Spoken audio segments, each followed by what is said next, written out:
معزز ناظرین اور آج کے اس پروگرام میں تشریف فرما تمام برادران، آج کی یہ مجلس بہت ہی عظیم الشان مجلس ہے۔ جس عنوان سے اس کو قائم کیا گیا ہے، میں یہ کہتا ہوں کہ وہ عنوان ہی اس ہندوستان کی تعمیر اور ترقی اور کامیابی اور کامرانی کا ضامن ہے۔ یہ ہندوستان سیکولر ہے، یہ ہندوستان جمہوری ملک ہے، بھارت کا آئین جمہوری ہے۔ بھارت میں بسنے والا ہر فرد، ہر انسان، ہر دیش واسی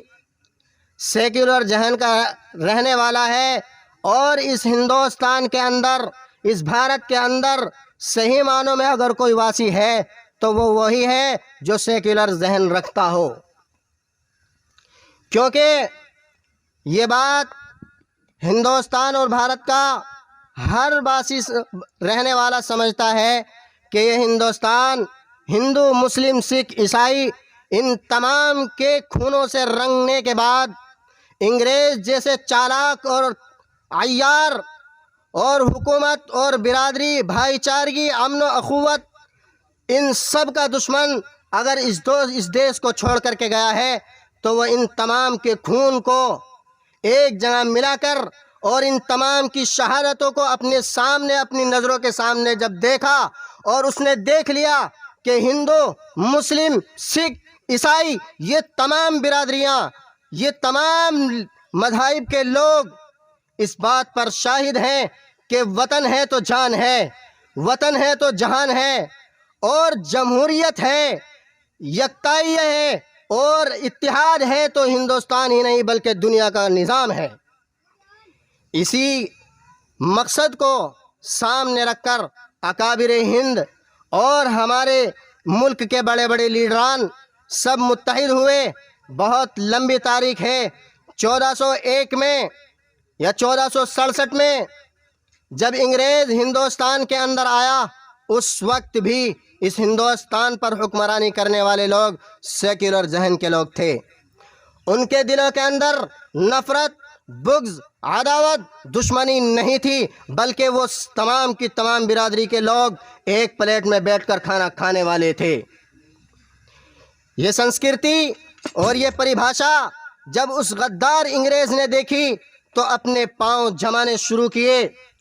1601 میں ایسٹ انڈیا کمپنی کے نام سے انہوں نے اپنا تجارتی قافلہ ہندوستان کے اندر اتارا۔ چنانچہ وہ آئے اور چلتے چلتے چلتے چلتے یہاں تک پہنچے کہ 100 سال میں ان لوگوں نے ہندوستان کے بہت بڑے علاقے پر اپنا قبضہ جما لیا تھا۔ معزز ناظرین، آپ کو معلوم ہونا چاہیے کہ یہ ہندوستان کیسا ملک ہے۔ اس بھارت کے اندر رہنے والے لوگ ہم نے اپنے بچپن میں بھی دیکھا ہے، ہمیں خوب اچھی طریقے سے یاد ہے۔ اپنی چھوٹی سی عمر میں میں نے اپنے بچپن میں دیکھا ہے، میرے تائے کے پاس اور میرے والد صاحب کے پاس، دادے محترم کے پاس آنے والے بہت سارے لوگ جب بیٹھتے تھے اور وہ اپنی دل لگی کیا کرتے تھے اور ایک جگہ بیٹھ کر کے حقے پر جمع ہوتے تھے، مجھے اس وقت میں بہت کم عمر ہونے کی وجہ سے میں یہ سمجھتا تھا کہ شاید یہ بھی ہمارے خاندان کے فرد ہیں، یہ بھی ہمارے والد اور دادے کے پاس بیٹھنے والے ہمارے بھائی ہیں۔ لیکن ہندوستان آج کہاں چلا گیا؟ آج کے لیڈران نے، آج کے حکومت کے ٹھیکیداروں نے ہمیں ہندو مسلم کے اندر بانٹ دیا، ہمیں سکھ عیسائی کا پاٹ پڑھایا، ہمیں دشمنی کی طرف بڑھایا، ہمیں محبت اور اتحاد اور اتفاق کا پاٹ بھلا کر کے اور انتشار کے اندر اور فرقہ پرستی کے اندر بانٹ دیا ہے۔ آج یہ پروگرام اسی لیے رکھا گیا ہے کہ ہمیں وہ 400 500 سال پرانی تواریخ کو لوٹا کر آج ہمیں وہ سبق جو جناب نبی اکرم علیہ الصلوۃ والسلام نے دیا تھا، جو سبھاش چندر بوس جی دے کر کے گئے تھے، جو مہاتما گاندھی جی پڑھا کر کے چلے گئے تھے، انہوں نے اپنی جانوں کے نذرانوں کو پیش کر کے انگریز کو اس ہندوستان سے بھگا کر کے یہ حکومت اور یہ ہندوستان ہمارے ہاتھ میں دیا تھا۔ آج چند لوگ فرقہ پرستی میں اپنی حکومت اور اپنی کرسیاں کی روٹیاں سیکنے لگے ہوئے ہیں اور ہمیں ایک دوسرے کا دشمن بنانے کے لیے تیار ہیں۔ یہ ہم لوگوں کو سمجھنا ہے، جان ہماری ہے، ملک ہمارا ہے، ملک کے مالک ہم ہیں۔ یہ کون لوگ ہیں جنہوں نے گردنیں تک نہیں کٹائی؟ انہوں نے تو پسینہ بھی نہیں بہایا، خون ہم نے بہایا ہے اور آج یہ کرسیوں پر بیٹھے ہوئے ہیں۔ یہ سچائی ہے، یہ سچائی ہے کہ دیش سے محبت کرنے والا وہ انسان ہے جو اس دیش میں رہ کر سیکولر کی بات کرتا ہے، جو اس دیش میں رہ کے پیار اور محبت کی بات کرتا ہے۔ میں کہتا ہوں وہ اس دیش کا سچا بھکت ہے۔